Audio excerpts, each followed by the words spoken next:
lecture, Women, Work, and the Academy, Strategies for Responding to Post-Civil Rights Era Gender Discrimination. It's my special privilege this evening to welcome to Barnard more than 20 experts in this field who will participate tomorrow in a day-long colloquium on these very issues. We are extremely happy that you're all here at Barnard, and we're very happy for those of you who were able to come out tonight to hear this, the final in this semester's series from the Center for Research on Women. I would also like to thank a number of people for making this evening possible. First and foremost, my colleague M. Allison Wiley, Professor of Women's Studies and Philosophy here at Barnard.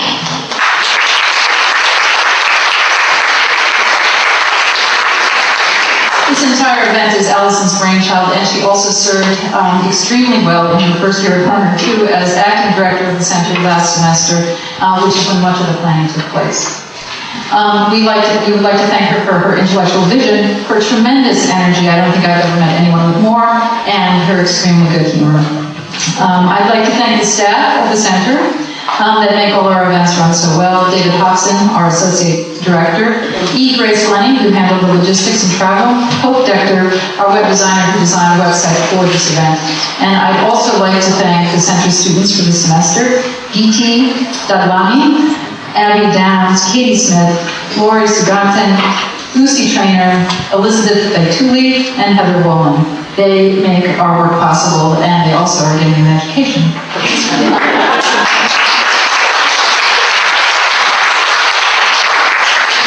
I have some special thanks this evening. One to Barnard's Provost and Dean of the Faculty, Elizabeth Boylan, who has been a full participant in this process and who also oversees the Viginia Gildersleeve Fund, which has provided the funding for this evening. I'd like to thank the Advanced Project at the Earth Institute at Columbia University for partial support of the event. And then finally, I'd like to thank Judith Shapiro, President of Barnard College, who is extremely supportive of all the work that the center does and of this event in particular. She said just before this we started, it doesn't get any better than this. And I have to agree. And so here to welcome you on behalf of the college is President Judith Shapiro.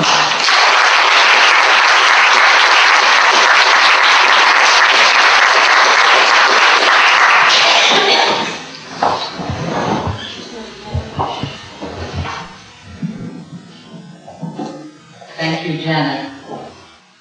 It is a great pleasure to be here for this evening's Virginia C. Gildersleeve Colloquium, The Workplace Environment for Women in the Academy. Now, tonight's panel brings together impressive expertise on this subject, and I have no doubt that significant headway can be made in addressing the issue of strategies for responding to post-civil rights era gender discrimination. An important catalyst for this event was the 2002 conference that the Barnard Center for Research on Women co-sponsored with the National Center for Research on Women. This was entitled Balancing the Equation for Women and Girls in Science, Engineering, and Technology. Now, as you might imagine, this was a vibrant and information-packed event. At the end of the conference, several of the participants reflected on the fact that they had been gathering data, undertaking analyses, and making essentially the same public statements about the status of women in the sciences for years and years. And despite some important changes, the basic problems of effective integration, access, retention, and advancement had not changed sufficiently. In short, gender disparities in these fields remain a pressing issue. Now, the time seems right to build on the previous discussions, to take stock of what we know and what we've been doing to bring about institutional change and to chart a course forward.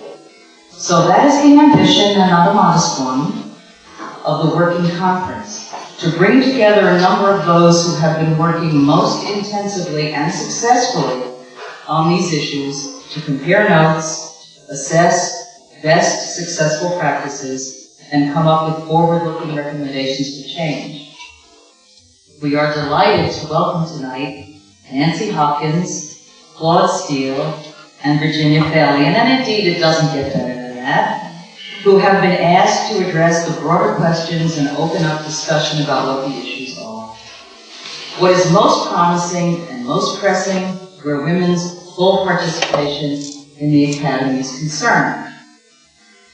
The 1999 MIT report on the status of women scientists, for which Nancy Hopkins was the catalyst, outlines a crucial shift in understanding these issues, that persistent differences in outcome for women may be the cumulative effects of small-scale, often unintended and unrecognized differences in recognition and response along gender lines. Virginia Valian and Claude Steele have explored the mechanisms that underlie these differences in response. They offer complementary and mutually reinforcing analyses of how default assumptions and cognitive schemas shape our interactions. Virginia Valian focuses on the impact on career outcomes for women, and Claude Steele focuses on test performance of various kinds with attention to race as well as gender stereotypes. The MIT report gave these issues a prominence and currency that hadn't been seen before 1999, with enormous implications for research and policy on the status of women in academia. All three guest speakers are responsible for some of the best relevant work in this area. Work that is offering us new insights and new strategies for making effective institutional change. We are most fortunate to have as our moderator, Allison Wiley, who joined Barnard's faculty last year from Washington University in St. Louis. She came to us the center of civilization. She is a professor in women's studies and also teaches in the philosophy department. This past spring, she also held the fort while Janet Jacobson was on leave, and she served as acting director of the Barnard Center for Research on Women. As a philosopher of science, Professor Wiley has worked primarily on questions about evidential reasoning and archaeology. She has a long-standing interest in chilly climate. And since I believe Stephanie Furman is here, I should specify that this does not have to do with the Arctic, but has to do with what women experience in science and other fields. She's participated as a researcher and activist in the late 1980s at the University of Western Ontario, where she taught for 13 years before moving to the United States. In that context, Professor Wiley was a member of what later came to be known as the Chile Collective. A subgroup of the collective produced a report on the workplace environment in the winter of 1989. I guess the winter was an appropriate time.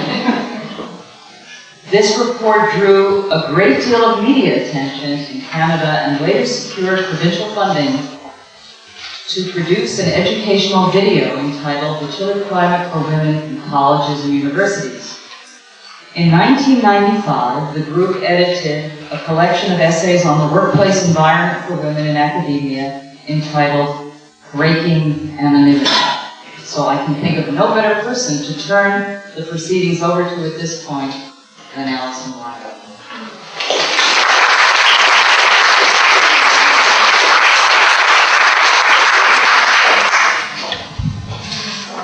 Thank you very much, Judith.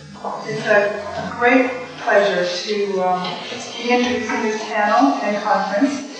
The inspiration for this panel and conference on women working in the Academy comes from a great many sources, and certainly one of them was the 2002 Conference on Women in Science. That was at Barnard. That was the most immediate catalyst. And indeed, it's been a particular pleasure to learn in the year and a half that I've been here just how vigorously the Center and the College has supported initiatives of this kind and at all levels in the classroom for women in science and the college as a whole. It's a very exciting place to be in this, for these reasons. But a more diffuse and persistent source of inspiration for all of us has been an enormous body of work. The reports and studies and memos, local initiatives ranging from carefully worded policy revisions through to to highly innovative forms of direct action that has brought into focus the conditions that stubbornly and persistently reproduce inequalities in the recognition and representation of women in academia. One particularly galvanizing source of inspiration for me, and this was 20 years ago as a beginning assistant professor, was a series of reports co-authored by Bernice Sandler, who's here. There she is. On the Chile climate. And so far as I know, it was the AAC reports, the reports that Bernice co-authored, that coined that term. We were delighted, of course, when we had it. These reports had to do with the Chile climate for women in universities and colleges that began to appear in the early 1980s. The first one, the title was The Classroom Climate, a Chile one for women, with a question mark. I should still have my Canadian accent where every sentence has a as a question, so it's a question. And then the second one came out, and that was 82, 84, was Out of the Classroom, a Chile Climate for Women, question mark.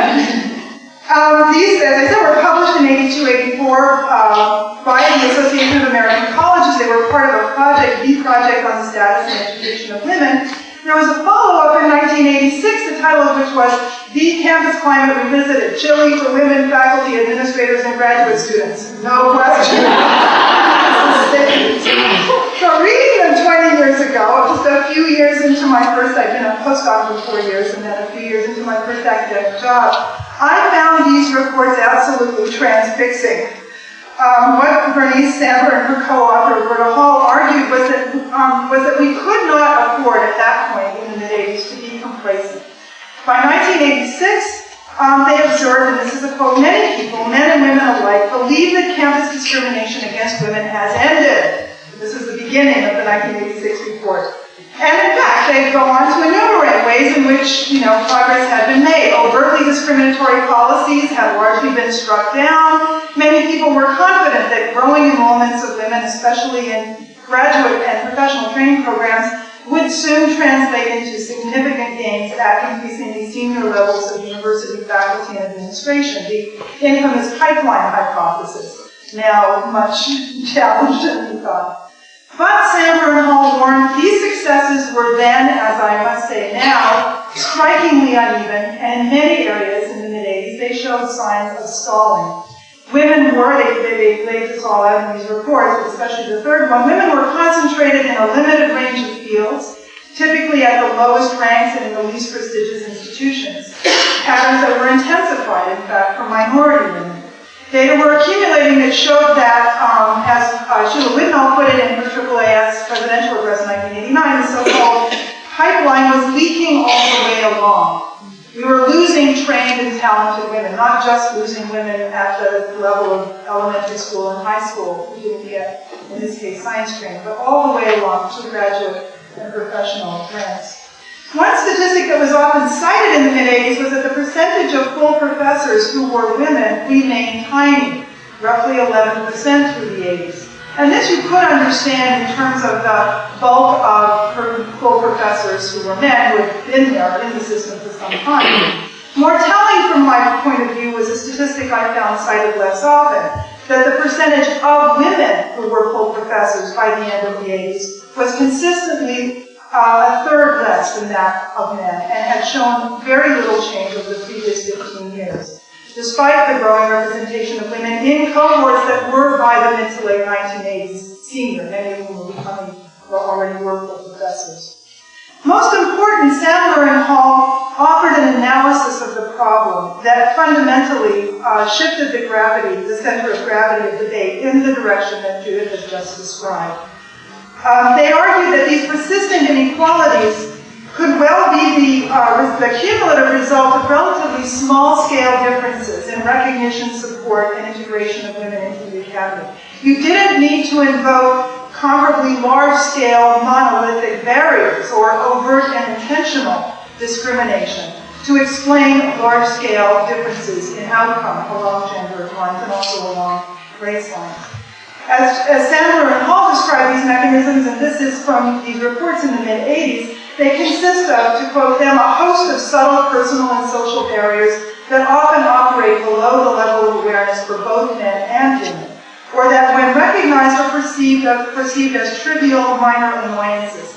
Sandler and Hall describe them as micro-inequities, which I found striking at the time. I thought, this is like being a little bit pregnant, right? It's just a little bit, like unequal or, right? So these micro-inequities can have, as they describe them, can have profound effects on the roles that women end up playing in academia, their integration into crucial professional networks, formal and informal, the ways their credibility is appraised and their successes or indeed their failures projected, and ultimately their recognition, compensation, and the shape and direction and outcome of their career tracks. Taken together, these micro-inequities create what Sandler and Hall describe as a chilly climate, systematically marginalizing and deflecting women and minorities from academic careers. Now, what Sandler and Hall did in these reports was to capture and make systematic the central insights that were emerging in, and have since emerged in, innumerable local initiatives, or I should say initiatives taken at various levels of generality and locality. The pattern seems to be exactly one that Nancy Hopkins described as unfolding at MIT in the late 90s. Women find themselves struggling, individual women find themselves struggling with persistent problems which they think of as idiosyncratic to them or to their institution or their particular situation. Problems of getting space, support, recognition, equitable workflow, promotion, etc. But when they compare notes with other women, often accidentally, they discover strikingly consistent patterns in these experiences and these outcomes. This shock of recognition, as Eisenberg and Harrington described it in a book on women in academia from the early mid-80s, is often the catalyst for organizing as a group, sometimes enlisting administrative help if it's available, to document and strategize to change the working environment for women, sometimes in highly local contexts, a department, a laboratory, a research team, sometimes at the level of the institution or the discipline.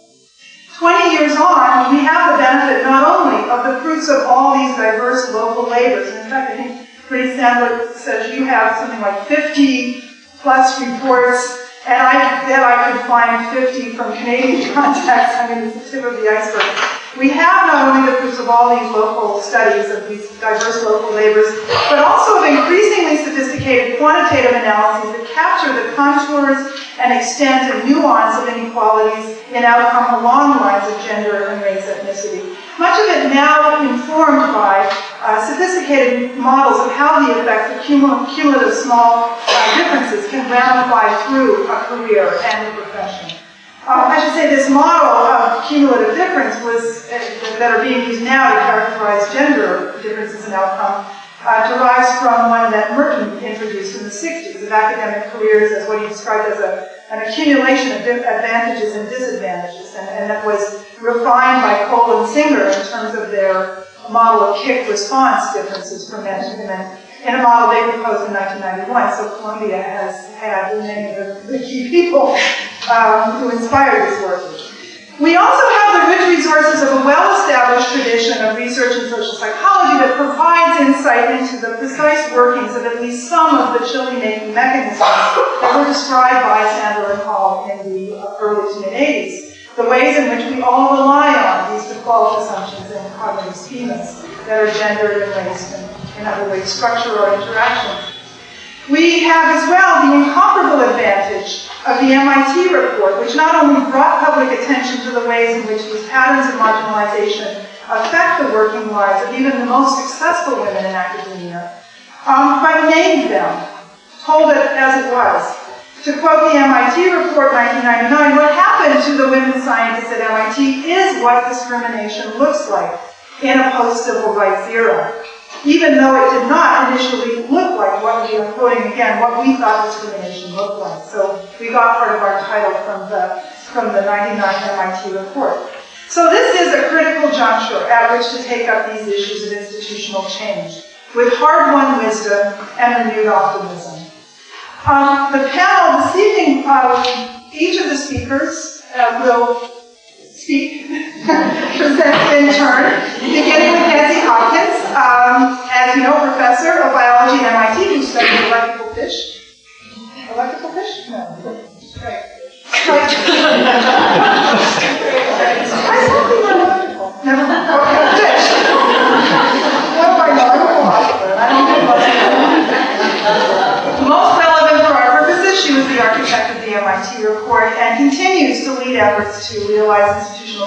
women at MIT, which has become in many ways a catalyst and a model for change elsewhere.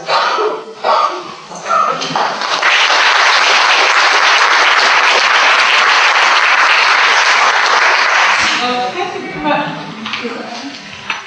So we have to click down those things. There you go. Let's see. Okay, well, thank you so much. And it really that's fantastic. I think this program is so great.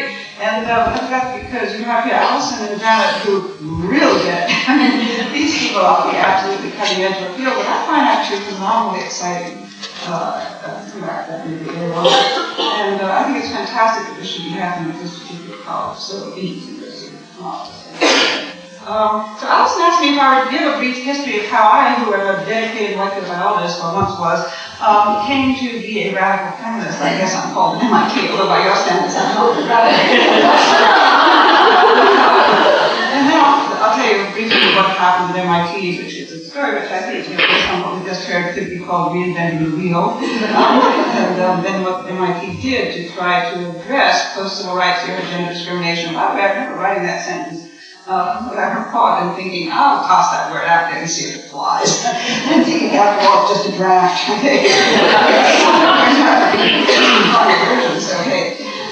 Okay, so here's the story and brief version. I did join the MIT faculty 31 years ago, totally believing that civil rights and affirmative action would solve something called gender discrimination, didn't know what it was, didn't expect to find out.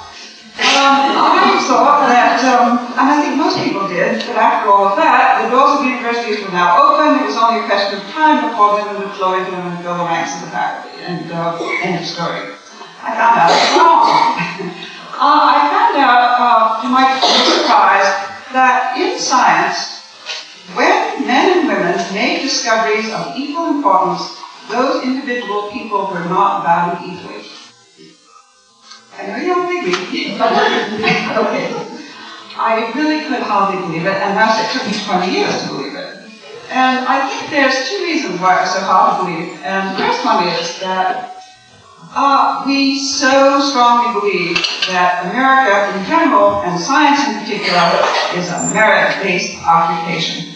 And this was so firmly embedded in my brain that I could not believe the data that I could see with my own eyes. And the second reason it took so long is I was in denial. And denial is a terrific state to remain in for as long as you can. Because when I finally figured out that it really was true, I was really upset. I was so upset I really couldn't function, and I wanted to retire, but I wasn't rich enough, so I was stuck. It didn't occur to me that any other women at MIT in science could possibly figure this out, because I was pretty smart to read 20 years, so how would they have figured it out, okay? So it didn't really occur to me to speak to them about it. And the other reason not to speak to people about it was that there was a sort of sense that if you were really good enough, there was this thing in reality, if you discovered the structure of DNA, you win the Nobel Prize, right? Well, yes, you are. Yes. Doing something. So I didn't talk to anybody about it really. But finally I was so upset I decided to write a letter to our wonderful president, President West, whom I didn't know, Billy knew where President sat, knew nothing about the university at all, and tell him that there was a lot of discrimination going on at MIT. He certainly wanted to fix it. And so I wrote a letter, and it was pretty strong, so I thought, better show this letter to somebody else, get a little read on whether it's okay to send this back to everybody. So I picked out somebody I didn't know, not a really critical person, because otherwise there was no point. And I picked out a woman who was so successful and so respected, and such impeccable credentials, and I thought she'll be a tough person, because she was, no messing around. This person was really taken very seriously. So I asked her to read the letter and correct anything that would offend our president, and before I sent the letter. So it was a very difficult thing to do because I valued her opinion so much, and I was really sacrificing her view of me, because I knew after that she'd think I was a wimp. But I thought, I'll do it. So I showed her the letter, and we were sitting at a little table in a very noisy cafe in Kendall Square. She was reading, and I was waiting for the reaction, which I expected to be a little bit of horror on her face. And she read very carefully down through this letter, and when she got to the bottom, she laid it on the table and she said, I'd like to sign this letter. I'm going to go and see the president because I've thought this for a long time. And that was the beginning and the reason for every single thing that happened after MIT, because then you really knew you were right. And not only that, but in that moment, I sensed power. She did too. I must say, I'd been by to see the dean a few months earlier and tried to tell him about discrimination, and he just didn't really believe me. But now I knew I hadn't, because with two women, and including this one, I figured they had to listen. But I think she realized the same thing. We realized if you had more women, wow, you could have more power. And we'll make a list of all the attending women faculty in the School of Science at MIT. There are 6 departments of science. We'll make a list, and we'll go and poll them. Who knows, maybe 1 or 2 others will sign on. So we go back to we got the catalog out, and we're making the list, and she's reading and I'm writing, and she gets to the end, and there's only 15 tenured women in the 6 departments of science at MIT and 197 tenured men. So I told her she must have skipped a few. Go back and check the back of the book. They make you listed separately.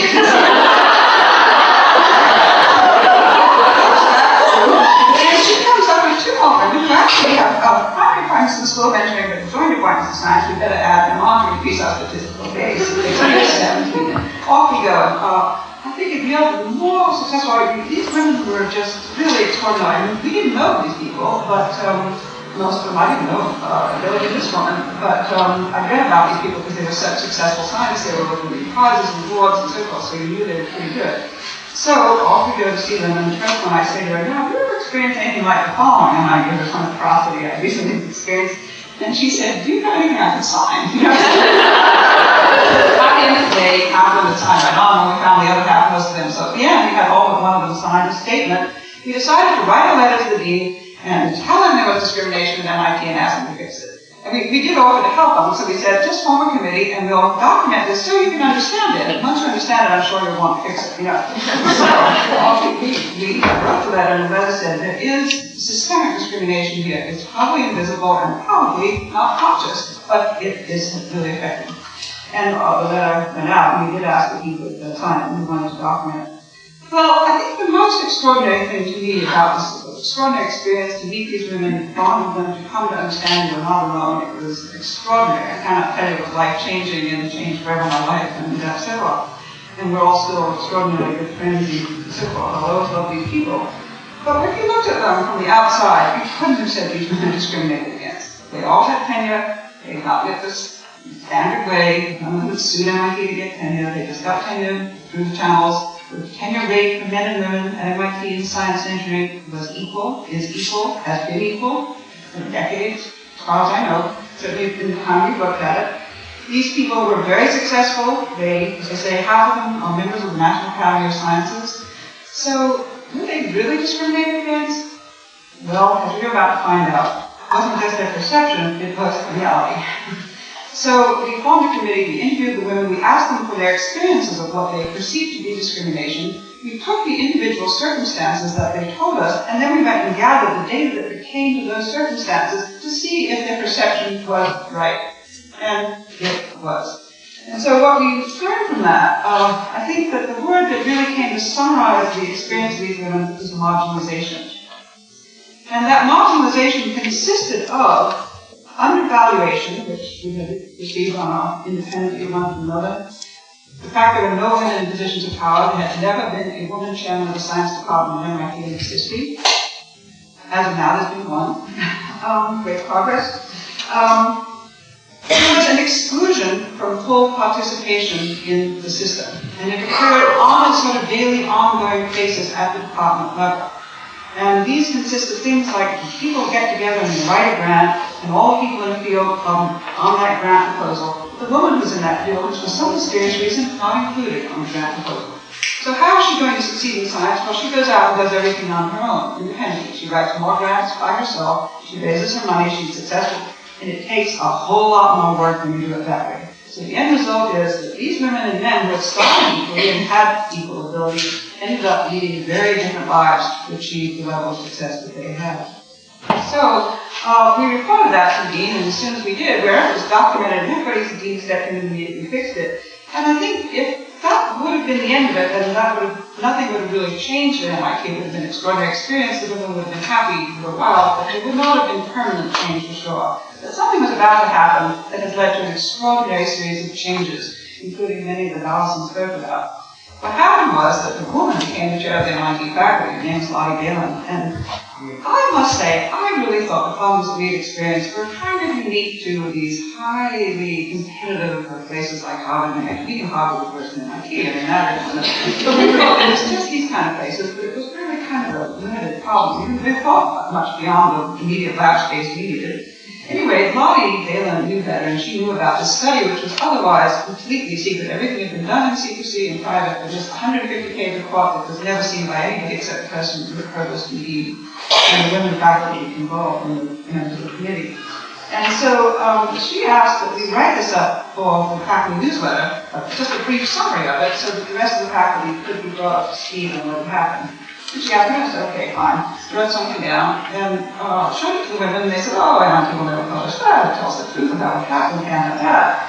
So Lottie said, oh no, and she sent it right on to the dean and to President Vest. And President Vest then, we asked him if he would like to write a comment that would accompany the publication in the faculty newsletter of this short article, because we didn't want people to think that we had blindsided MIT with this study. We wanted people to know that we worked with MIT administration to do this study. And so he wrote back this extraordinary comment, which was, and that was what made the MIT report have such an impact, really. He said, I always thought that gender discrimination was part perception, part reality, and I know that reality is a big part. So the president of MIT had acknowledged this problem existed.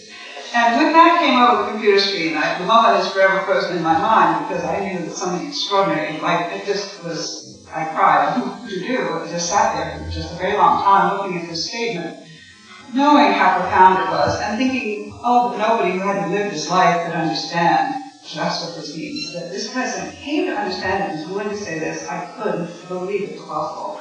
But I didn't think anyone who hadn't lived the life that these 15, 16, 17 Chinese women had lived would realize how profound it was. But by a little sort of funny slip of accident of fate, I happened to be talking to some reporters shortly thereafter, and nothing after another. Next thing I know, a nice young woman sitting in my office, Kate Zernick now from New York Times, and I said, now, I don't know if this is a story, I can't explain to you how much this means to me, and I don't think anyone else will understand it, but let me tell you what happened. I'm telling her, I know she's taking a lot of notes, and I'm saying off the record, and I thought, well, that, and the next moment, a few days later, Lottie Steele called me and said, Nancy, what have you done? Kate was there at the Globe. She said, Globe's going with the story on Sunday, and this report hasn't even come out to the faculty, and as you know, in universities, you break the order of things about end of the end. So Lottie thought she was going to be fired. I knew I would be fired. So anyway, we tried to stop the presses, but we couldn't. The Boston Globe told MIT if they couldn't get this thing out on the web by Sunday, there was something wrong with MIT. Okay. So Lottie managed to get it out, and we waited, and then it came in the front page of the New York Times a few days later. And the response was simply overwhelming. President Vest said to the ladies in the state, never seen anything quite like it. I mean, we were denuded with an avalanche of mail to the president, me, myself, and members of the committee, saying, thank you, won't believe it, I had the same problem in my university. It just poured in as did the press response to all of this. I went to the White House and I remember asking President Vest whether it was a good idea was doing the one in the Lewinsky era. It was very exciting. And so there was MIT suddenly all visible, or someone was looking to solve the issue. So, what happened to MIT with all of this? A lot has happened in the last 5 years. It's an engineering school. They like to solve problems. They do this as just another problem to be solved. And once it's been defined, they told our provost and the president of both in 2 years, they said, okay, we've got to fix this. So MIT has gone about it. They looked at institutional processes. They took the first thing President Vest said is, we don't want any more inequities in our school ever. So we now have these gender equity committees like the one that I have chaired in the 5 schools at MIT. They're chaired by senior women faculty. They review all kinds of data that pertains to these things, salaries paid, blah, blah, blah, problems that are brought to them on an annual basis, and these are permanent committees. And now 11 committees devoted to this issue. Permanent committees. I was appointed to the highest committee at MIT, which is the Academic Council. I have a half-time job with the administration, and I sit there as the active clean. So and decide at each meeting when to tell people, I think that's discrimination or not. It's an interesting job, not really anybody else. want to have this job. We have policies for family work and leave and this and this and this and this. So, bottom line, how's it work? Well, I think the change is extraordinary. The fact that we can sit and talk to the president, the provost, the deans, and so forth about any topic, of any aspect of this topic that any woman wants to raise. 10 years ago, we never talked about the fact that women bear children. It was not a topic that could be discussed anywhere in science and R&D. For fear that people would think we were not a serious scientist. Now we have policies and they go out, no, this was taken family. It's become just standard language. So that change, we sometimes stop and say, gee, how much longer do we have to do this? You have to periodically say, wow, this really is significant. However, okay, I think that this kind of monitoring of data and enforcement, so to speak, and monitoring of it by these committees will have to go on, as far as I can see, for the foreseeable future. I see no end in sight to it.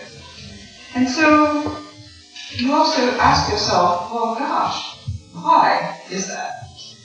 And the only thing that I have to say about this, and I'm eagerly waiting for the next two speakers, is I think this research on discrimination is extraordinary and really cutting edge. I think it's a kind of science, I really do. And I'm profoundly impressed and moved by it.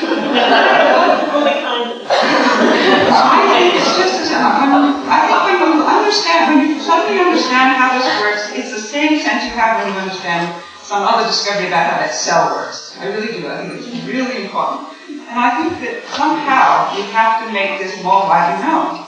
And I don't really understand why it has been so difficult to make people understand that this happens. Why did I have to learn from first principles? Why didn't I already know this? Well, how come we still have so many faculty in our university who honestly have never heard of this, and when you tell them about it, they don't believe you? So that's what I would say, consciousness raising.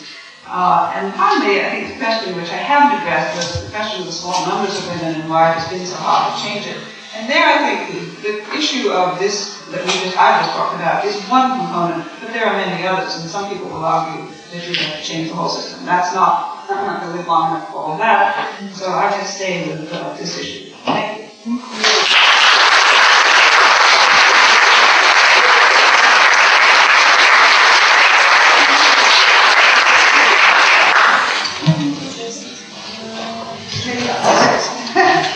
Our second panelist, Claude Steele, is a professor of psychology at Stanford University.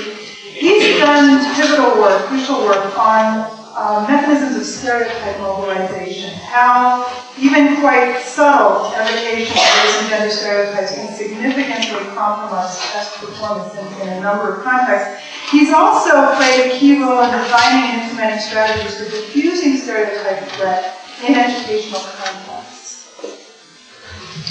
Thank you. That was such a fascinating. I got all wrapped up in that. where I wanted to begin, but one connection is that I think I got interested in this research in the same kind of loss of innocence that you had. I was a psychologist at the University of Washington for many years, and I did research on all kinds of things, alcohol addiction and some concept. I moved to Michigan, and there were at the time the racial turmoil. And it just struck me that this was such an interesting social, scientific question, and people really didn't understand it. You could bring social psychology to it and make real progress in relation to it. And so that really is what sort of got me involved in it. And I experienced it as a kind of loss of innocence and sort of an issue that's obviously personally significant to me, but one that hadn't been put on the sort of center stage intellectually. Our research over the years is sort of focused on a couple of concepts: stereotype threat and social identity threat more broadly.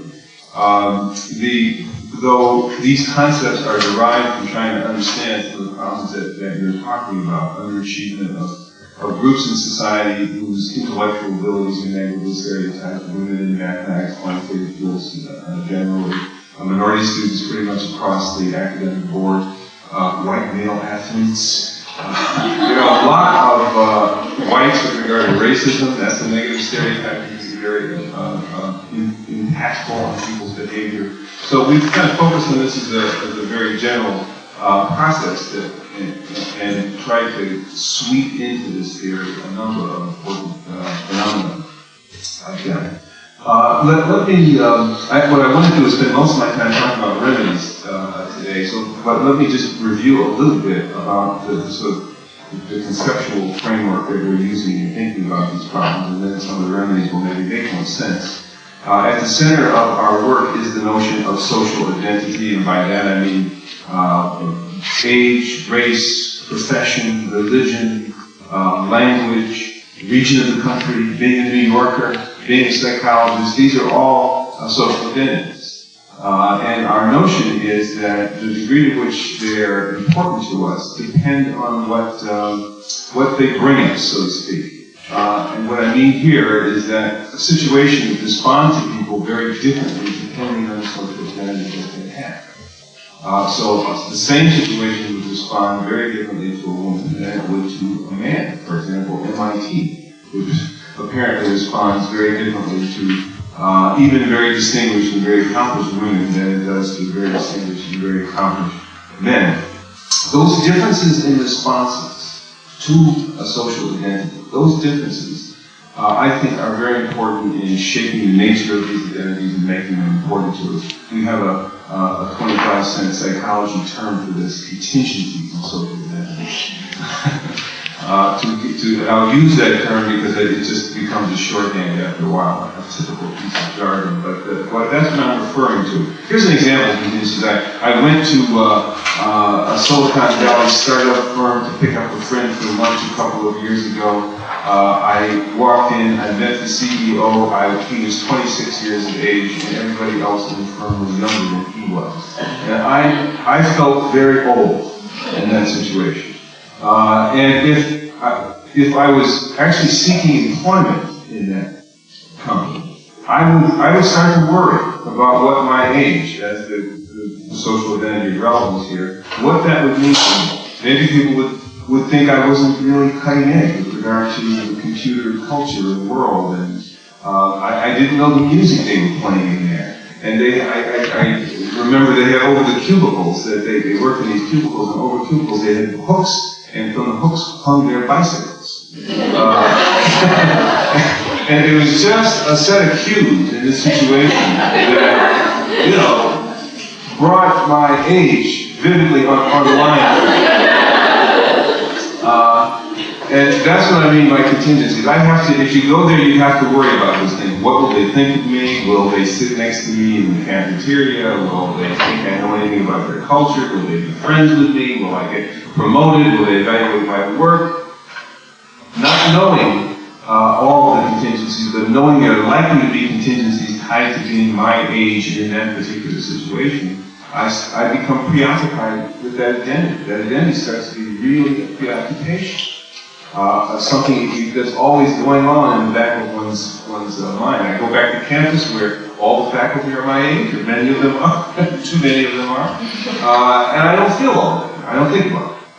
It's not an identity of great significance at all. I'm at MIT, I'm a woman, I begin to notice that I'm not getting the same kind of lab space that men are, my salaries aren't being raised, I don't have the same number of counter offers. I see that I begin to sense that something is tied to having this identity.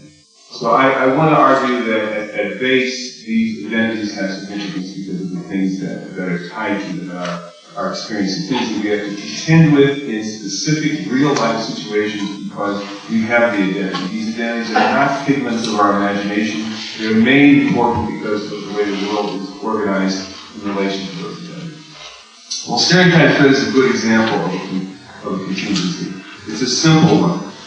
Where if you're doing something and you're in a situation for which a negative stereotype about a group that you're a member of applies to you. You're doing something and you know that people who are like you in your group are negatively stereotyped in this area, then you know instantly, largely semi-consciously, I think, that you could be judged or treated in terms of that stereotype. You could be reduced to that. There are all kinds of trivial examples. When I was a department chair, I remember our department got shifted into being from the social science division to the natural science division, and I began representing psychology as the hardest edge science you've ever seen to this new natural science dean, because I thought he might be seeing me, I mean, quite unconsciously, but I thought he might be seeing me through the lens of a stereotype about my science, my business.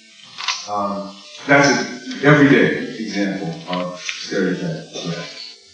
We wanted to, one of the things that got us interested in this was, in this whole area at the University of Michigan, was noticing that women didn't perform as well in advanced science courses and math courses as men did. And so we took this logic and tried to see, could this logic explain that difference? The interesting part of the phenomenon is that this is a phenomenon called underperformance, that women with the same SAT scores and the same grades and so on, they had the same skills in math, were performing in these difficult classes not as well as men in those classes. So the problem was not due to differences in preparation, differences in skill. They were, in a sense, selected for having the same skill, and yet there was this difference in performance. So we simply tried to do an experiment in the lab that would mimic this. We got women and men at Michigan who were really good at math and brought them into the laboratory. We gave them a half-hour session of the graduate record exam we would take it through a math major. It was a really hard math exam. It would cause them to be frustrated. We argued that because of their identities, this experience would be a different experience for women than it would be for men. When women experience the frustration on this test, there is at least the plausibility, the possibility that they're confirming this negative stereotype about women's math ability that's out there in our culture. For these women that we selected both the men and women for being very good at math, really the strongest students we could find at Michigan and at sophomore level students. For these women, this would be upsetting, this prospect of confirming the stereotype of being seem to confirm the stereotype. And so we thought that would distract them, upset them, and interfere with their performance right there in the middle of that situation, and they would not do as well as men.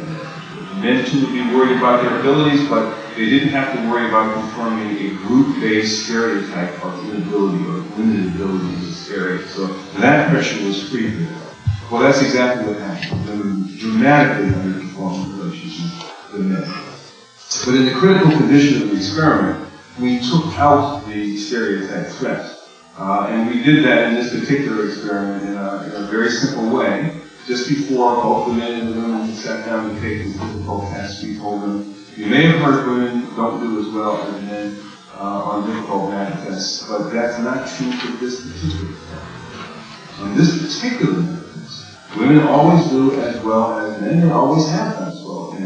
So in a sense, you're telling them the subtext is that no amount of frustration you can have on this test is going to say anything about your confirming a gender-based limitation in math. You might be confirming that you yourself are particularly good at math. That's still on the table. But what's off the table is the possibility of confirming or being seen to know anything about your sex, your gender in this situation. So with that simple sentence, you remove for these women in this particular math-taking situation, you remove the contingency of their identity that is normally there, the relevance of this stereotype to their math performance. And when you do that, their performance goes up to match that of equally skilled men in that situation. Now there's a kind of cottage industry, we were just talking about this, about kind of cottage industry of stereotype threat studies that's applying it to all kinds of groups. Of course, the next group we did this experiment on with African Americans. You get the same kind of results. You get the same kind of results with regard to white male athletes in sports performance tasks. You can create interesting effects because some groups have two opposing stereotypes relevant to, say, something like a math performance. Asian women have a gender stereotype that's negative and an ethnic stereotype that's positive, and their math performance follows whichever stereotype you prime in that situation. But what I'm really interested in these days are the degree to which the elements, the context of a person's life makes these pressures stronger or weaker. And this question leads us toward a broader theory of remedies and aids that maybe has some relevance to policy with regard to schooling, diverse populations, and the like. So I'm going to shift into that notion. That's the basic reasoning that we're using, and tied to these identities we have. There are threats that can make a person feel worried about devaluation or exclusion or belonging in a situation. And our sense, our initial question was, are there cues in the situation that would make a person feel more this way, more threatened? And are there cues that maybe would relax that sense of threat, and make a person feel less threatened in the situation? The answer to both questions is yes. Here's some examples of the cues I'm talking about. Numbers. It turns out in our research, people pay a huge amount of attention, even though they're not aware of it, how many other people are in the setting who share the given identity they have. You know, I knew that the Supreme Court decision on affirmative action was going to be positive. I knew it the day before it was announced because I heard an NPR radio interview with Sandra Day O'Connor, and she wasn't talking about this decision. Of course, it was to be announced the next day. But she was talking about her memoir, and the interviewer, I think it might have been Carrie Rose or somebody like that, says, what was the happiest day that you had on the Supreme Court without any legacy at all? She said, the day Ruth Bader Ginsburg got there. Critical mass. You know, and you can see it just changes everything. She's going along bearing this hope, this burden of being the woman's perspective on the Supreme Court, and everything is analyzed in that way, and every stereotype in the world is applied to her. Oh, the fatigue. It's a heroic position she's in. All of a sudden somebody else comes and, ooh, there's just some relaxing of that. So critical mass, I knew she would appreciate it, and that was part of the Michigan argument, is that affirmative is this notion, the value of critical mass. And so I had a cinch. I don't know where to go. Marginalization is another big kind of cue. I lived in Salt Lake City for a while, and in Salt Lake City, everybody who was not Mormon was Gentile. Even if you're Jewish, you don't, and it's not really like stereotype, because you don't really know exactly what stereotype they're viewing it through. You just know you're marginal. And that is what it can be like to be a woman or a minority in some respect. You just have a sense that you're marginal. You're not the dominant culture. You're not the dominant way of thinking, the dominant way of doing things. You're in a marginal situation. So that is a cue that can tell you things. And just the pictures on the wall, the kind of music people like, the things they think are cool to do. You go to, what do we do this summer? We go to London and we watch the theater. Some people do that, that's fantastic, but that's a cue. That can be a completely innocent cue. That's what I want to use it as an example. It's something that can be completely innocent. It's like bicycles hanging down from over cubicles. You can't legislate this cue by law. It's a feature of the way it reflects everything about our history and all kinds of things. But it's a cue that could be a signal to people with certain identities that their identity is more marginal. Segregation is another good example, or just ethnic, gender organization of disciplines, institutions, and their like. These are other huge cues that can be of immense importance. I think most people learn these identities by first encountering segregation or grouping by them. That's how you learn that there's a sort of just adding up 2 plus 2. This identity must be significant if it's grouped this way. If the world is organized in this way, that means it has some significance. And no amount of lecturing from one's parents is going to convince one that that's not true when you're living in a world where the world is organized like that. You then are confronted with having to make sense of it.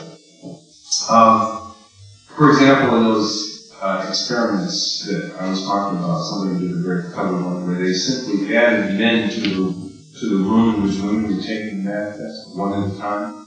And as they do that, they add more men to the room, the test score goes down in a linear fashion. What is that?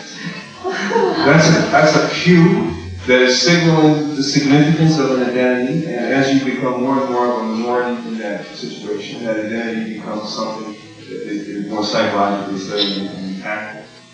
Well, I'm going to skip ahead, but I want to come to some some kind of conclusions and then point in the direction of some remedies that this kind of thinking implies. Conclusions. I think there is some bad news in this kind of analysis, which I think that in America we do think of these problems as largely caused by prejudice, and I wouldn't for a minute want to be taken as someone arguing against the importance of prejudice. Prejudice is in significant part contributed to the world we live in now, and the world that we continue in. So it's an extremely powerful human force that needs to be attended to, and our society is way too busy denying it, and not nearly frank and honest enough to accept the power behind this force, and that to have a genuinely integrated society, we really need to pay, I think, very thoughtful attention to it. So I want to say that. But you can also see from the analysis I'm unfolding here that many of these things could happen in settings where there was absolutely no prejudice. Walking into the Silicon Valley starting point, they might have honored me in some sense. But but there are cues there that create quite a puzzle for me, an interpretive, day-to-day kind of puzzle. Did he not return my call for this reason or for that reason? Did he give me a bad response to that proposal for this reason or that reason? My identity in this situation and what I know, how I know people view it, creates an inherent situation that can threaten me on the basis of this identity, and make this identity very important to me, and make me see the world through the lens of this identity. So I think in a diverse society like ours, we have to recognize that these kinds of things are endemic, and that these cues that are kind of very difficult to control can put one or another social identity under threat, and that threat can affect important outcomes. There is good news, though, which I think is the impact of any particular cue depends a lot on what meaning other cues give to it. So I often use the example of myself going to graduate school in a situation where the cues were terrible. I was the only African American in all the social sciences at Ohio State University when I went to graduate school. So a tiny minority, completely marginalized. The world was still segregated at that time. You couldn't change, African Americans couldn't change clothes, couldn't put on their clothes in department stores in downtown Columbus. The neighborhood was strictly segregated. So this was a bad vibe, and I felt it. You feel a lot of pressure. It's a painful situation. I'm sure many of you in this room have felt similar things. However, I came upon this advisor who was basically just a nice guy and also up for tenure. And I was his only graduate student, and he kind of took me on in a very direct way and really worked me very hard. And I could tell that he believed I could do what he thought I needed to do. I mean, that was as simple as that. He took me very seriously. And in the context of that relationship, the other cues that can signal you don't belong in this world, you don't belong in this business, you don't belong in academics, the other cues were mellow. I could say, well, I do belong here. I've got this genuine relationship. All this thinking is unfortunately too unconscious a level, but nonetheless, it comes to this kind of a conclusion that that relationship put the other cues in this situation that could be very threatening in this situation in a different context, gave them a different meaning, and made me feel like I belong there. Not completely comfortable every day, you walk somewhere else outside that relationship and you feel again, my goodness, they can think this, they can think that, they can think this, and all the pressure builds up. But I had this anchor in the situation. And a lot of the practices that I'm going to wind up suggesting are practices like that try to recontextualize the situation, try to recontextualize the meaning of threatening cues, identity-threatening cues in this situation. This is something I think that's necessary to have a level playing field with regard to education in a diverse society because of the kind of landscape of identity threats that I've been describing. Let me just give some suggestions of how you might do this. I've got two sort of categories. One is what you can do in the setting, classroom, institution. And the other is, what can the person do to deal with these kinds of issues? Well, in the setting, one thing you mentioned about the way Chuck Vest responded to your report, that's a perfect example of that. When leadership of an institution says that these things are here, just acknowledges that these things are here, and that we're concerned as an institution about them, that's a huge step. That gives you some sense that these cues, if nobody says anything, the same kind of cues that you're experiencing down on the ground begin to have a lot more significance. That if somebody does acknowledge these things and just sort of directs the institution for a content. So it sounds simple, but I think it's very important. Critical mass is something that I think is critical in institutions, classrooms, and like relationships. I just gave a good example of that, where institutions can focus on opportunities to build these relationships.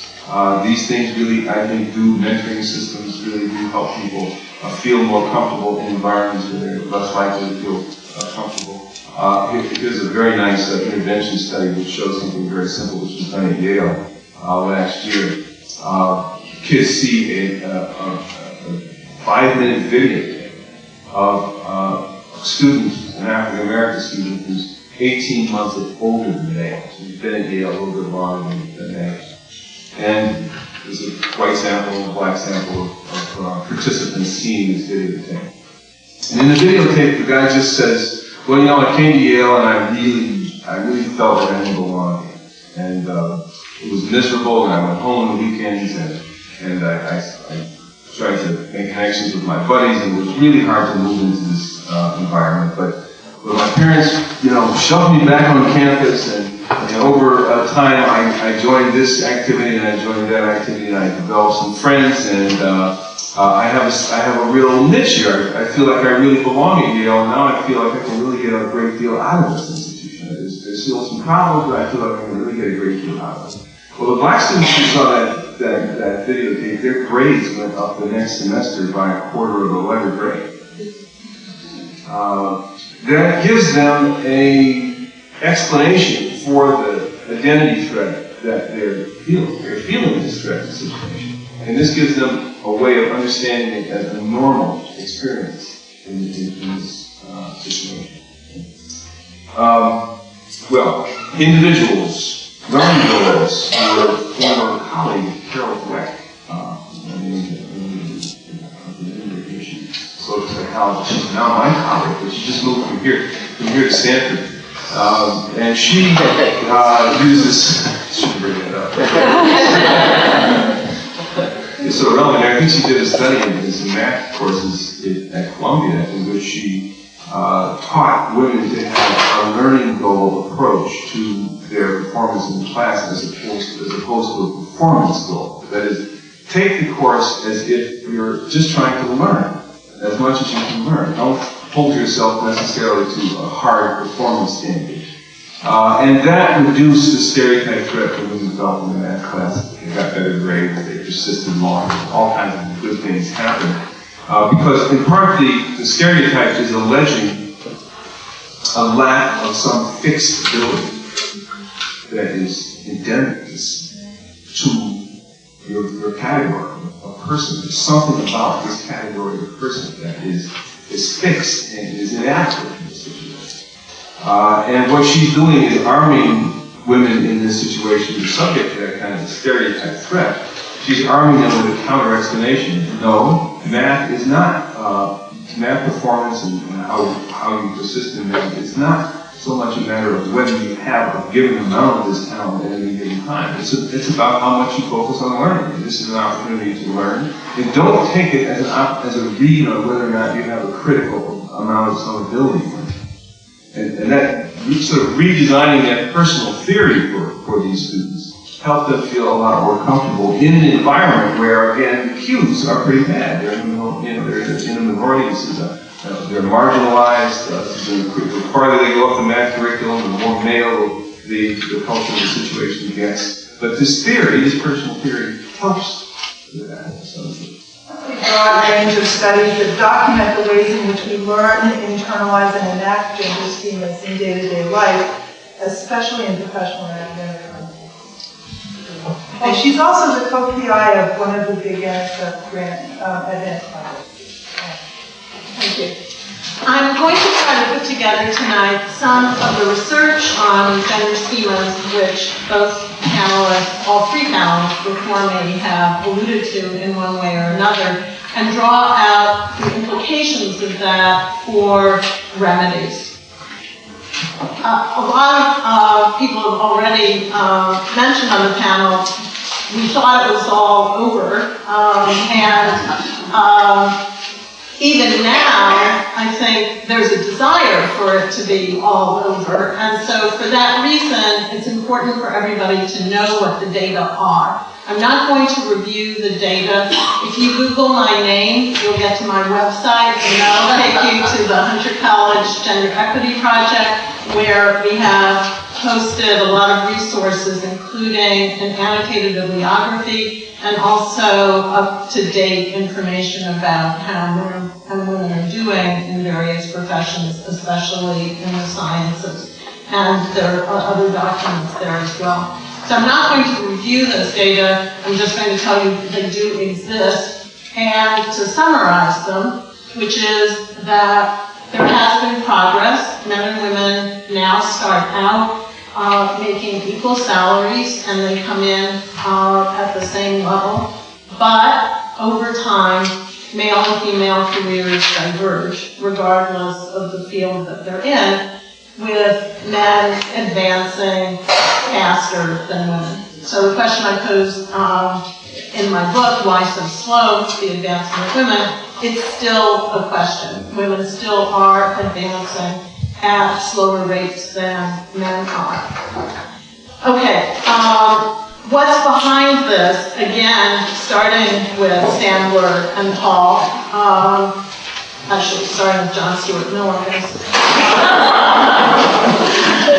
There's been research on and theorizing about what the underlying processes are that contribute to men reaping the advantages of professional life more than women do.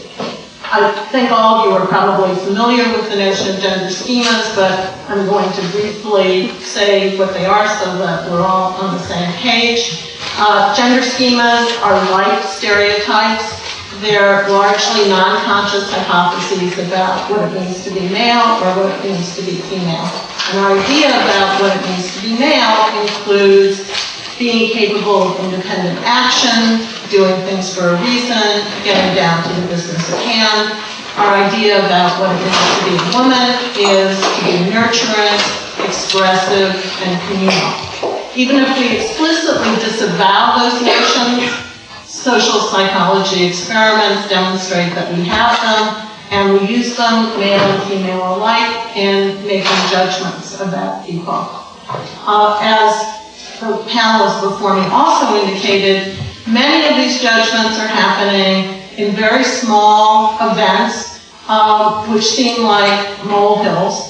And probably women's favorite one is where they make a suggestion in a meeting and nobody pays any attention to it. And 10 minutes later, a man makes the same suggestion and everybody says, what a great idea. And if the woman says something about that, her well-intentioned colleagues are likely to say, don't make a mountain out of a molehill. It doesn't matter that much.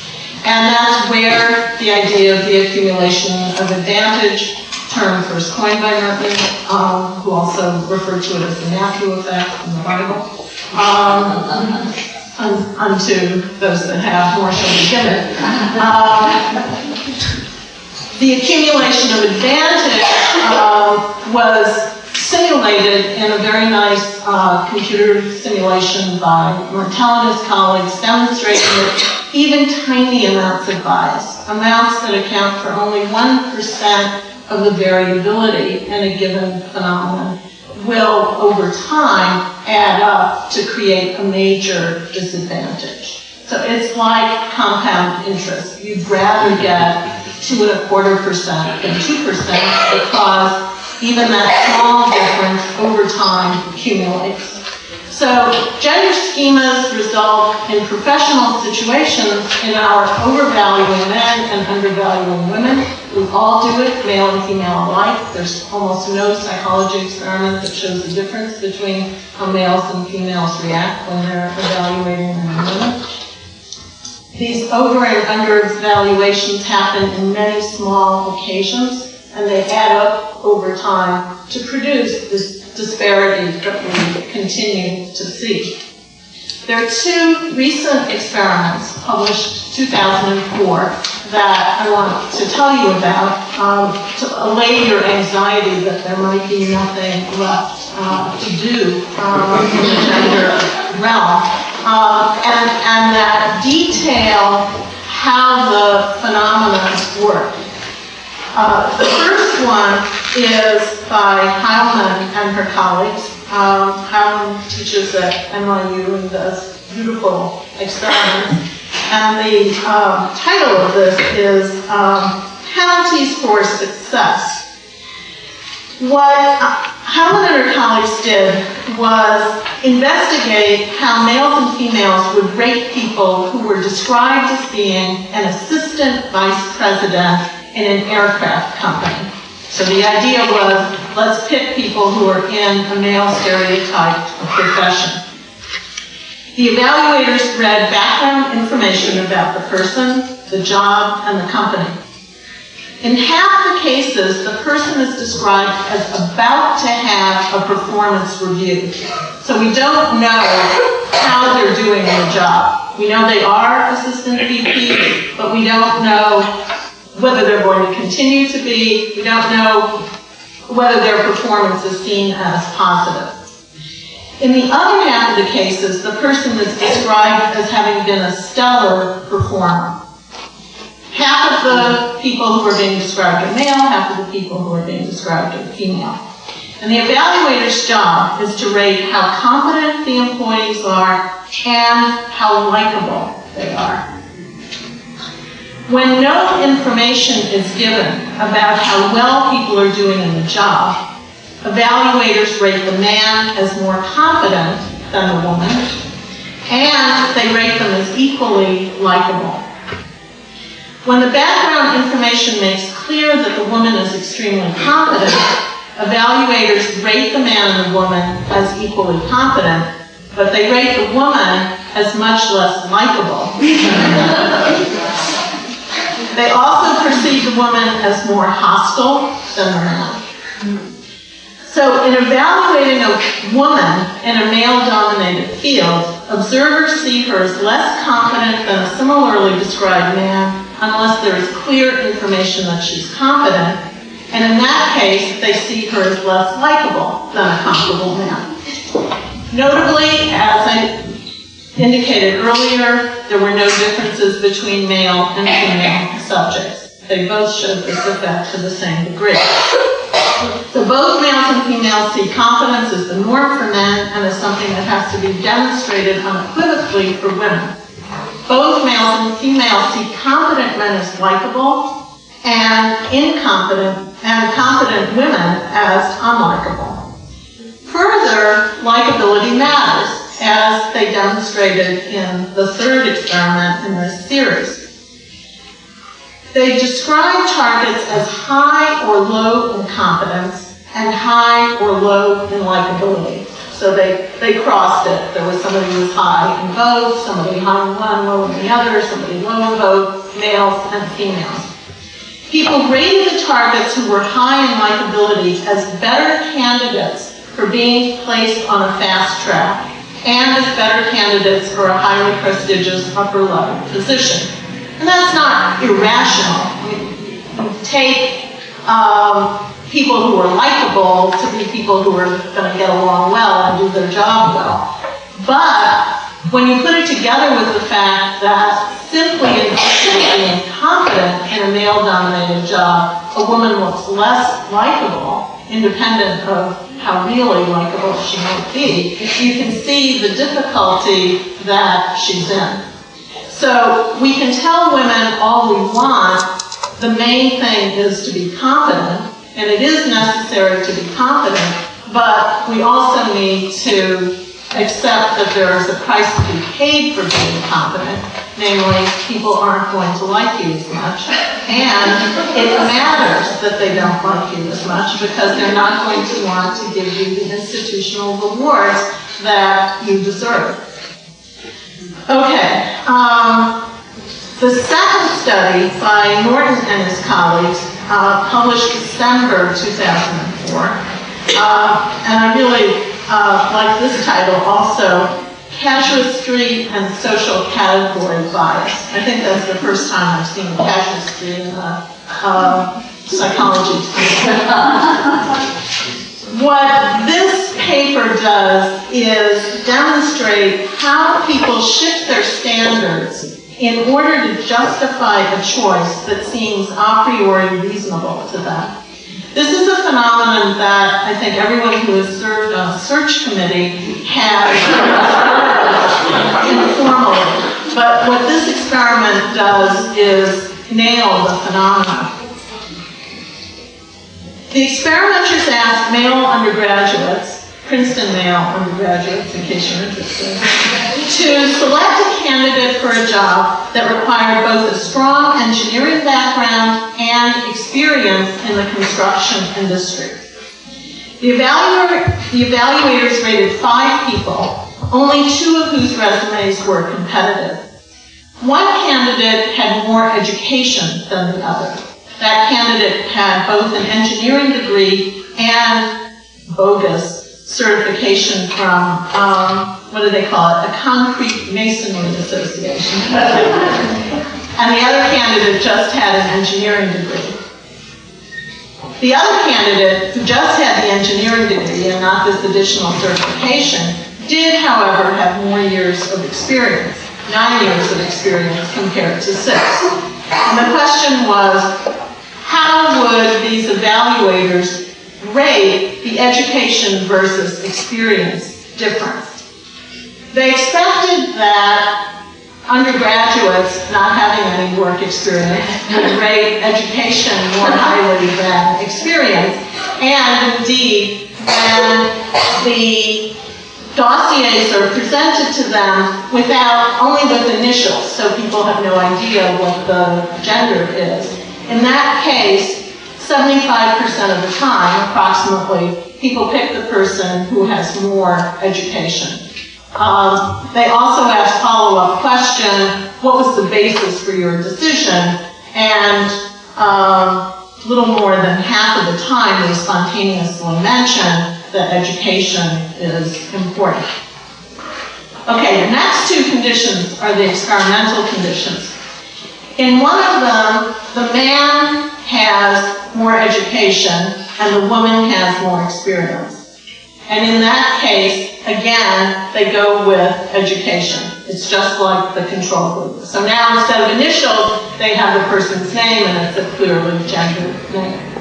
Okay, the third condition is the one where the woman has more education and the man has more experience.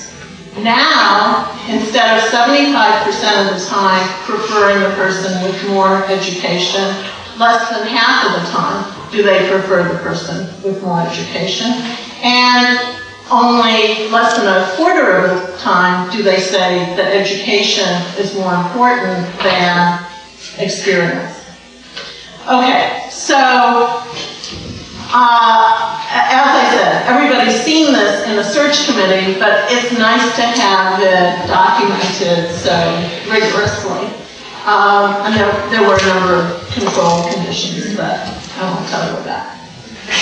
Okay, so what's happening here? Men look right for the job of construction engineer, and that is the case whether they have more education or whether they have more experience. They're always going to look more right for the job than a woman is. So the standards by which we judge people will shift depending on our a priori judgments about goodness of fit. And what gender schemas do is help tell us something about what makes a good fit and what makes a bad fit. Okay, let's turn now to the implications of research on schemas to considering how we're going to change things. We will not change our schemas anytime soon. Schemas resist change. In fact, all proto and scientific hypotheses resist change. People do not want to give up a favored hypothesis, especially one that does a certain amount of work, and gender schemas do a certain amount of work. There is a little story I tell about myself here as an object lesson in how gender schemas don't change. A couple of years ago, one of my colleagues at the Graduate Center asked me to come and give a lecture on language acquisition, which is what I do for a living, to an incoming class of graduate students. And he said to me, it's an interesting group this year. We have a Protestant minister and a former nurse among the graduate students. And I said, oh, yeah, that is interesting. So, and this was the developmental psychology program, which always has a large number of women graduate students. So I'm setting up my presentation, and people are filing in, and they're all women, and I'm thinking, so where's that Protestant minister?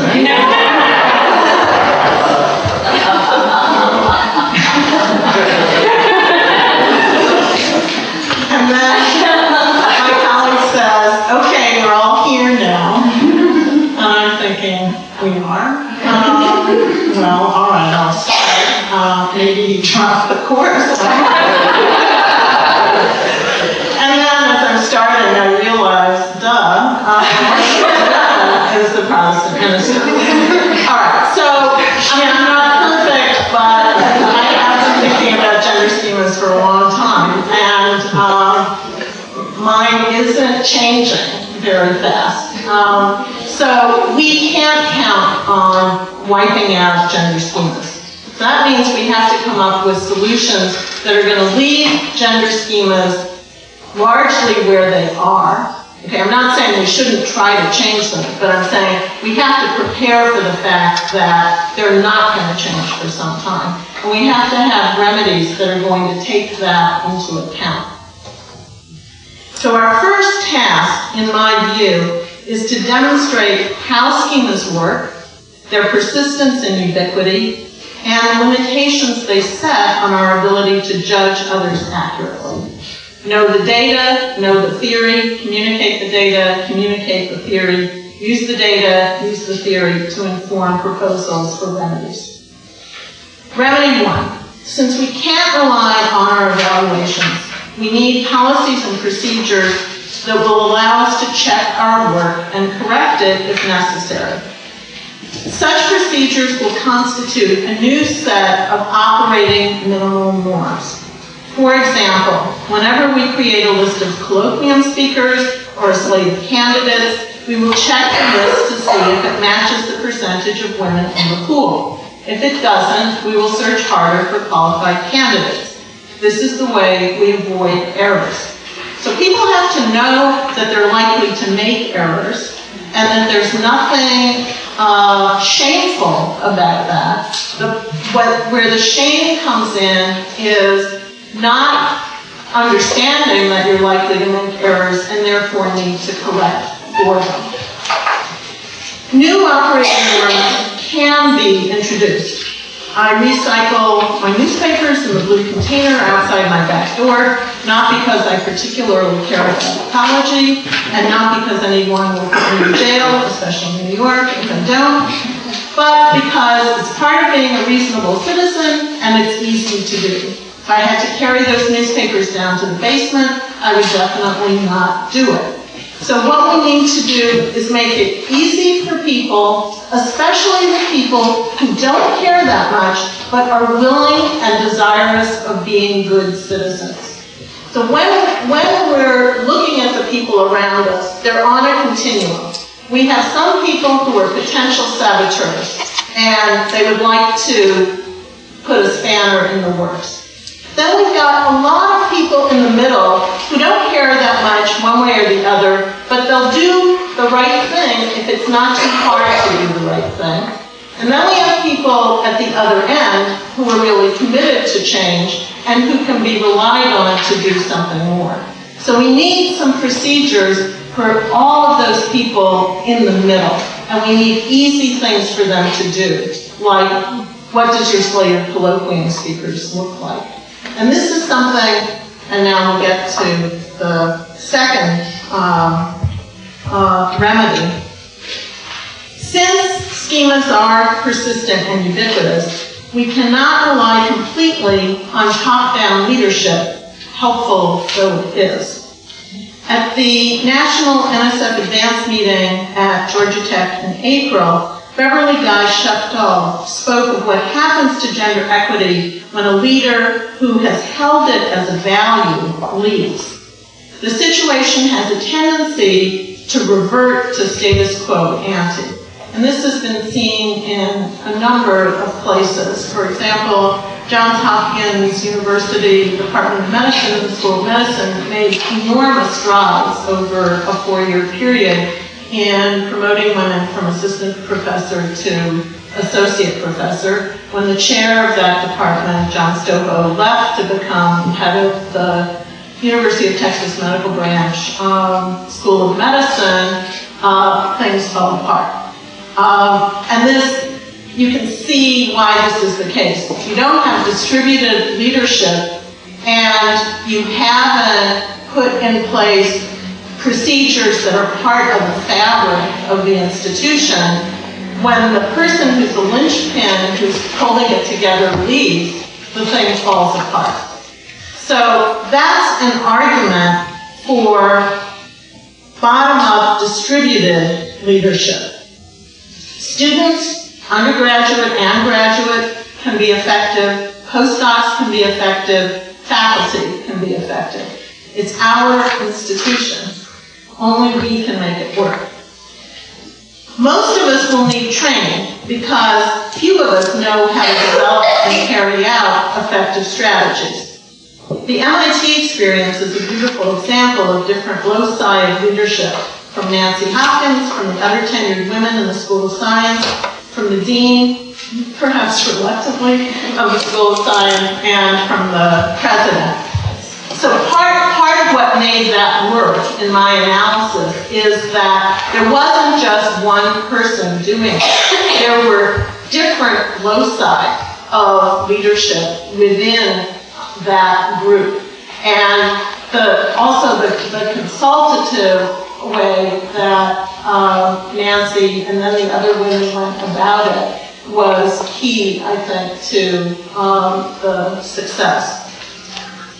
The NSF Advanced Institutional Transformation Awards and Leadership Awards are an example of creating leadership opportunities and, very importantly, resources for women in academic science. One result of the awards is a wide array of creative initiatives. We'll be able to learn from these initiatives what works, what doesn't work, and why. In addition, now that 19 schools have these awards, we're in a position to act as a group to try to affect policy.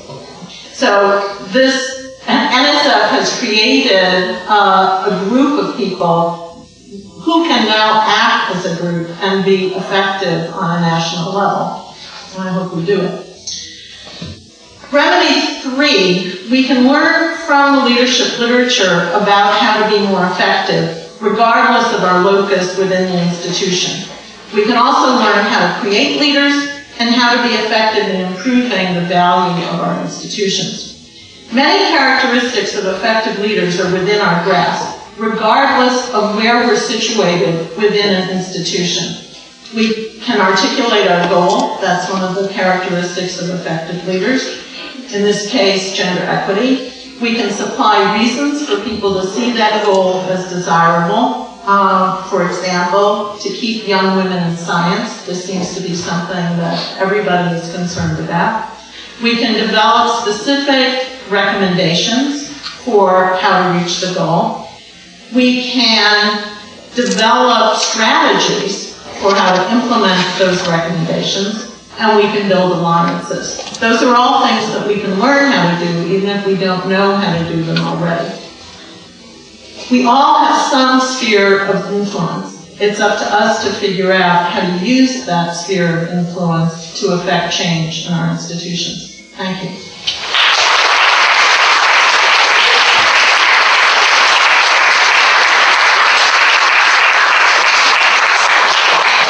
Marvelous. We have time for about 3 questions. And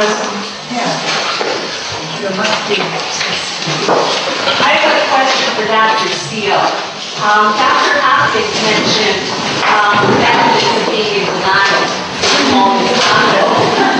So are people who are in denial about racism or sexism, are they protected in any way from stereotypes? That's a very good question. I think at least they're protected from worrying about it. I'm not sure they're protected from it, because I think it's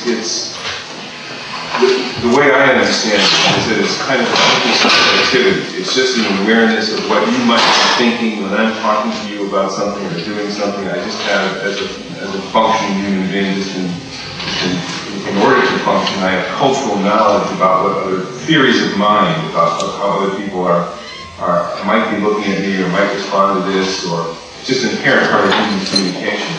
So I think because it's so elemental in human education, people are probably experiencing anyway, regardless of whether they're in a sense of whether they're in a denial about the role of prejudice in modern life.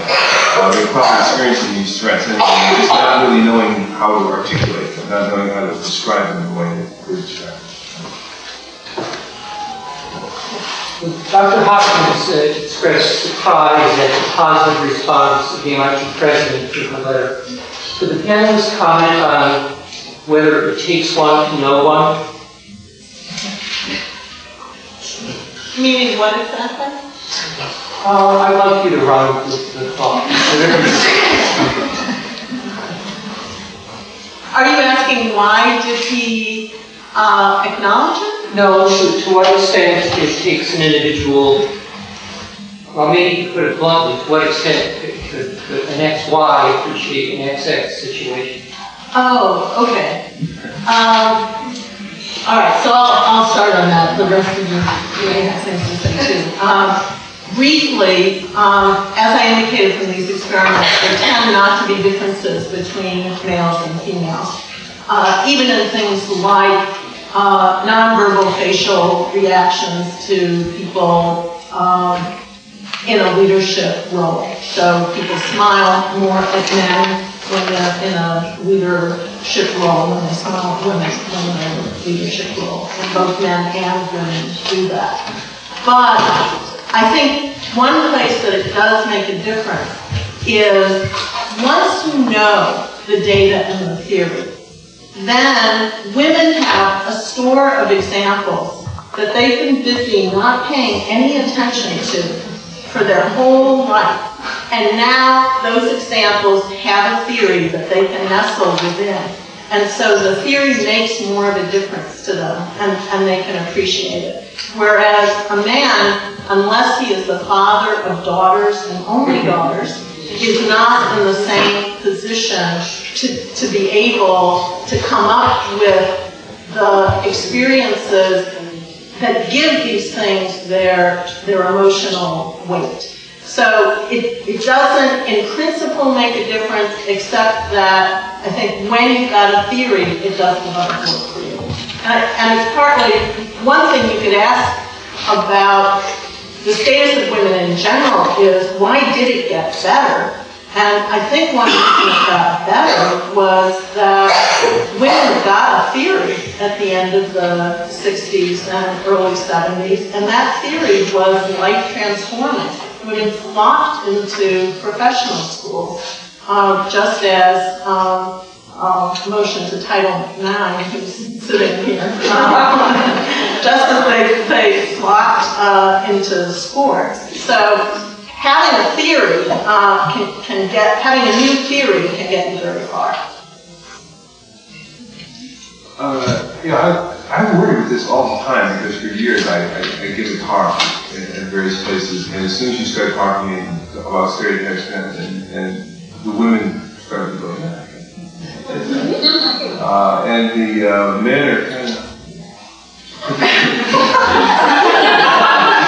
to be that hard. Now I've come up with some other experiments, and the field has too. Since everybody has stereotypes, For example, I think whites are under tremendous stereotypes about being racist. So we set up interracial conversations, and we measure, in one case they're talking to, a white subject is talking to a couple of black fellow students about something innocuous, love and relationships. And in another case they're talking to these two, I know, it doesn't always seem innocuous to everybody. Be careful the princess at this time. Our campus, it's innocuous. Talk to anybody about anything without any much inhibition. But in the other condition, the white participant is talking to two black guys about racial profiling. And we measure how closely they put their seats, and we measure their physiological reactions, and you can predict the results of this. They're very far away from those two black guys when they're talking about racial profiling. And what's primed on the top of their minds, so to speak, are concerns about being seen as racist, making a mistake in this conversation that would result in this. And it's interesting, but the least prejudiced they are, the farther their chair. Because for them, they're the most invested in the concept of themselves not being racist, and then here they are in this high-risk situations where they tend to bounce out of it. It's the same thing in our other research. The group of women that show the effects of test taking the most are women who care a lot about, are invested in that. Now when I use that example of I can remember this colleague I have in my department, kind of quarrel with me, and finally that example I can say, so you see, so-and-so, this is, I didn't say his name. This is the thing you feel in that situation. That's a very powerful feeling. Yes, it is really powerful, and I feel it's unfair. And he could really see that that's the same kind of feeling that say a black kid taking a standardized test. That his group is really negatively seen in that particular context, and so his group has this particular pressure to see that. Whereas I think it's really difficult, in relation to your question, it's really difficult to see that unless you've got almost an analogy. Like we don't have a very good empathy muscle.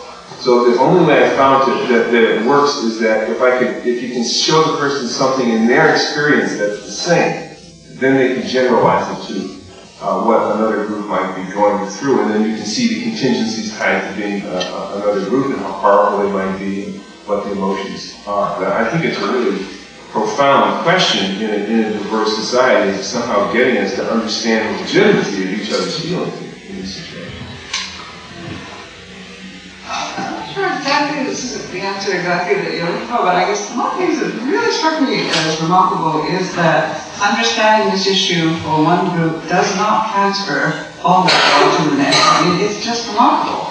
And I think for me, the experience was we set up one of these committees, this diversity committee that I co-chair with provost at MIT to do this. We wanted to extend all this work across to minority issues. And so I began to try to learn about it. I was really amazed by my sensitivity to the issues that were different.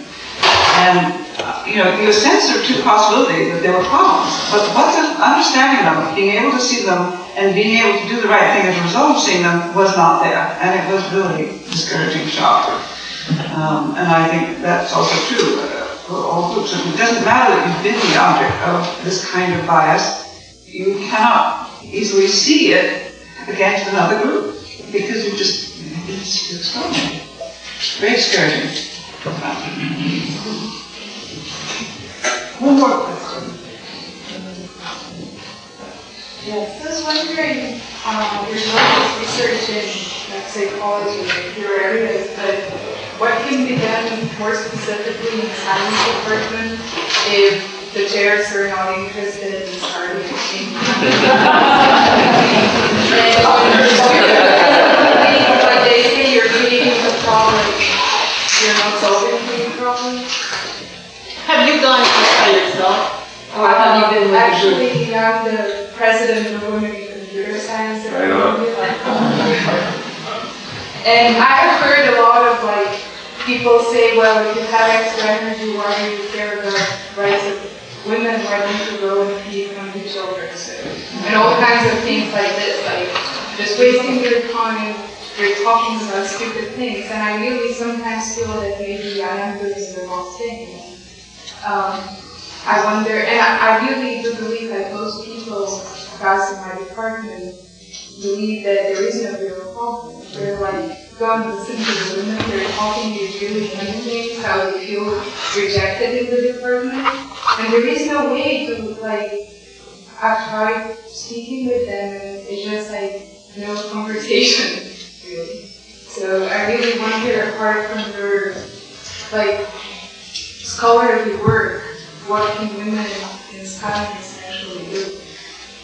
Especially my feeling is that for young people like yourself, it's essentially impossible to do anything about it, actually. I think it is the obligation of senior women, and older women who have experienced it, to help our administrators to work together with them to change the system to make it okay for you.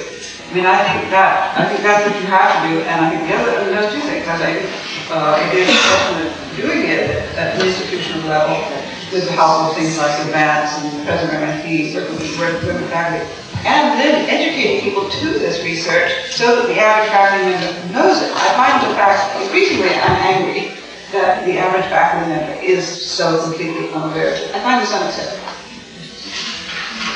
I'm going to be less pessimistic than Hopkins. I think there's probably some faculty member in your department who would be receptive to the concerns that you have. There's one right here, I believe. Are you in her department? No? Oh, okay. Come and talk to me afterwards, okay? I do think that what an effective strategy means for somebody in your position is, first of all, having male as well as female students be interested in it, coming up with good reasons that it matters, and finding sympathetic faculty, of whom there are probably a couple at least, and developing strategies together as a group. You can't do it by yourself, but you can do it if there are other people around you that you can make common cause with, and if you can think strategically about where to start. But it does sound like there's a problem in that department.